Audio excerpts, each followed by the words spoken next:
Hi friends, మీకు ఈ video నచ్చితే ఈ వీడియోని లైక్ చేయండి, సబ్స్క్రైబ్ చేయి. మనోహర్ వాటర్ తాగుతూ ఉంటే స్కూల్ యూనిఫామ్ వేసుకొని అంజలి అమ్మ అని గట్టిగా పిలవటంతో మనోహరి ఒక్కసారిగా షాకింగ్గా అంజు వైపుకు చూస్తూ ఉంటుంది. ఆరు కిటికీలో నుంచి షాకింగ్గా చూస్తూ ఉంటే బాగీ కూడా చాలా షాకింగ్గా చూస్తూ ఉంటుంది. ఏంటమ్మా అలా చూస్తున్నావు? నేను నీ కూతురినే కదా, నిన్నేనమ్మా పిలుస్తున్నది. ఎందుకమ్మా అలా చూస్తున్నావు అని అంజలి అలా పిలుస్తూ ఉంటుంది.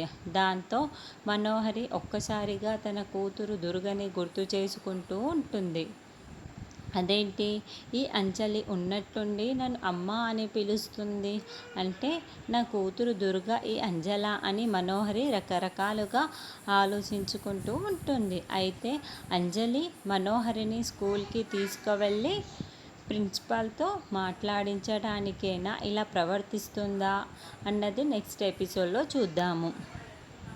ఇదంతా చూస్తున్న భాగ్య కూడా నోరు తెరుచుకొని మరింత షాకింగ్గా చూస్తూ ఉంటుంది.